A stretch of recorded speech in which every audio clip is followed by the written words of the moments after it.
নমস্কার বন্ধুরা, নিশ্চয়ই সকলে খুব ভালো আছেন। আমার কুকিং ক্লাসে আপনাদের সকলকে স্বাগত। আজ আমি আরেকটি নতুন রান্না নিয়ে চলে এসেছি। আজকে আমি রান্না করব মোচার পাতুরি। তা মোচার পাতুরিটা আমি কেমনভাবে রান্না করি আর কি কি জিনিস দিয়ে করি সেটা নয় রান্না করতে করতেই আপনাদের দেখাবো। চলুন তাহলে একসঙ্গে সকলে মিলে রান্না করা যাক। তাহলে খুব আনন্দই হবে। সকলে মিলে একসঙ্গে যদি কিছু করা হয় সেটার আনন্দই তো আলাদা। চলুন তাহলে দেখা যাক কি করে আমি কেমন করে রান্নাটা করি। আমি এখানে মোচাটা ভালো করে কেটে একটু ভাপিয়ে নিয়েছি, মানে একটুখানি জাস্ট স্টিম দিয়ে নিয়েছি। আর এখানে নিয়েছি পোস্ত, আর এখানে একটু সর্ষে বাটা, আর নুন হলুদ লঙ্কার গুঁড়ো তো রয়েছেই। আর কলা পাতাগুলো দেখুন আমি একটুখানি আগুনের ওপর দিয়ে একটু নরম করে রেখেছি। আর রয়েছে নারকেল কোড়া। এগুলো আমি আগে সবটা ভালো করে মাখিয়ে নেব। আর সর্ষের তেলও আছে, সর্ষের তেলও দেবো। এই যেখানে সর্ষের তেলও রয়েছে, সুতো রেখেছি বাঁধার জন্যে, আর কাঁচা লঙ্কাও থাকছে। তাহলে এর মধ্যে আমি এখন দেব সর্ষে বাটা।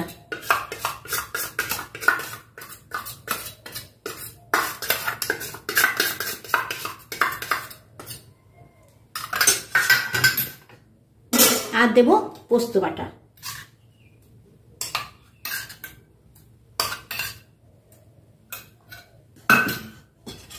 এবার দেবো অল্প হলুদ। হলুদটা একদম অল্প দেব, বেশি দিলে গন্ধ হয়ে যাবে। আর দেব স্বাদ মতো লঙ্কার গুঁড়ো।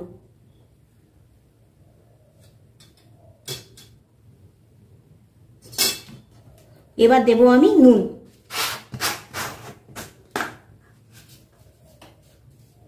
আমি এইটাকে যখন সেদ্ধ করেছি তখন নুন দিইনি, তাই একদমই মানে পুরোটাই দেবো আর কি, মানে যতটা লাগবে এখন।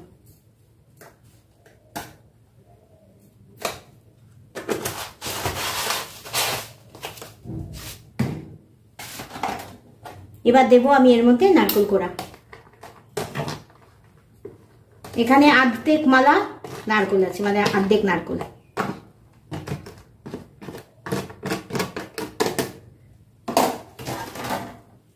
এবার দেবো আমি পরিমাণ মতো সর্ষের তেল। আমার হাত ধোয়া, আমি ভালো করে মেখে নেবো হাত দিয়ে, কারণ এই সমস্ত জিনিস একটু হাত দিয়ে না মাখলে ভালো করে মাখা হয় না। ভালো করে আমি এটা আর নাড়াবো না, এটা তো একদম প্যাকেট করে একদম বসিয়ে দেবো। আপনারাও করে খাবেন। এরকম থোড়েরও পাতুরি হয়, সব রকম ছানার পাতুরি হয়, তারপর চিকেন পাতুরি হয়, অনেক কিছু হয়। পাতায় করে রান্না হয় বলে এর নাম পাতুরি।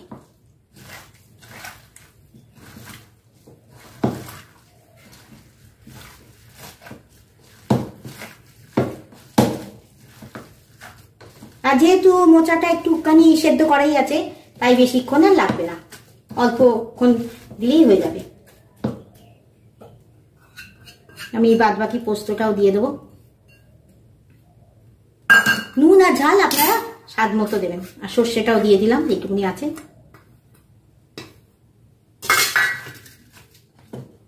এর মধ্যে চিনি দিলেও আপনারা যদি খান মিষ্টি দিতে পারেন, কিন্তু আমি দেবো না, আমি মিষ্টি খাই না, তো চিনিটা খাই না, চিনিটা অ্যাভয়েড করি, তাই জন্যে চিনি আর দিলাম না।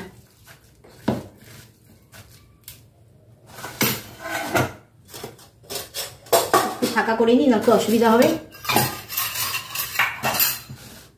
দেখুন এবার আমি এর মধ্যে যতটা দরকার ততটা মোচা দিয়ে দিলাম। একবারে বেশি দেব না, তাহলে ফেটে বেরিয়ে আসতে পারে। এবার এরকম করে র্যাপ করে নেব, যেমন আমরা ভেটকি মাছের পাতুরি বা সেসব খাই। আর এবার র্যাপ করে নিয়ে এই যে সুতোটা আছে, এই সুতোটা দিয়ে একটু মুড়িয়ে নেব।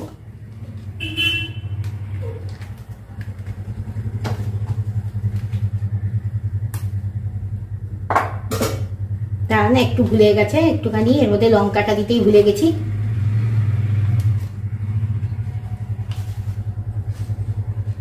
কাঁচা লঙ্কা দেবো একটু,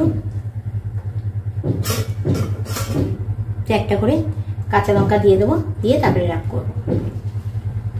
কথা বলতে বলতে ভুলেই গেছি কাঁচা লঙ্কা দেওয়ার কথা।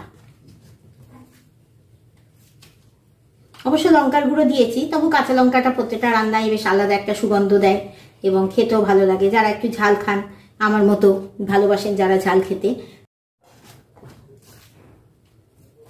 আরেকটা বানিয়ে দেখাচ্ছি। এবার আর ভুল হচ্ছে না, আগেই লঙ্কাটা দিয়ে নিলাম।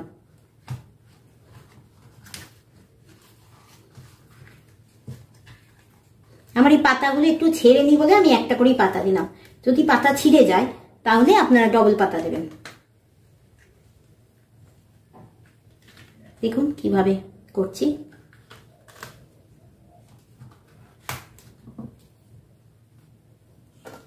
এইভাবে আরো কটা বানিয়ে নিয়ে এসে আপনাদের দেখাচ্ছি। আমি অল্প একটু তেল ফ্রাই প্যানে দিয়ে বসিয়ে দিয়েছি আস্তে আস্তে গরম হওয়ার জন্য। এবার আমি এগুলোকে ফ্রাই প্যানের উপর আস্তে করে দিয়ে দেবো।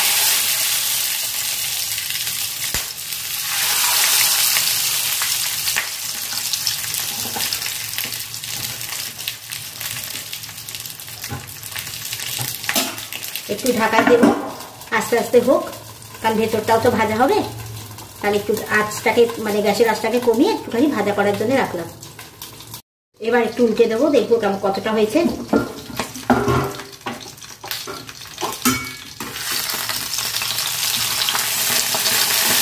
দেখুন একদিকটা ভাজা হয়ে গেছে প্রায়।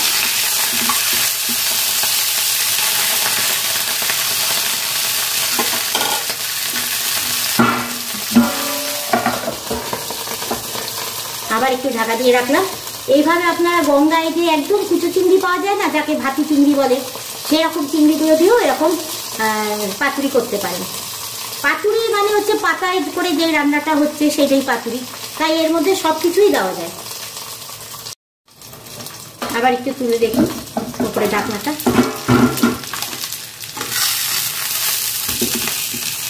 দেখুন পুরো ভাজা হয়ে গেছে উপরে পাতাটা। আর একটু হবে, যখন দেখবেন একটু পোড়া পোড়া হয়েছে তখন বোঝা যাবে যে এটা হয়ে গেছে।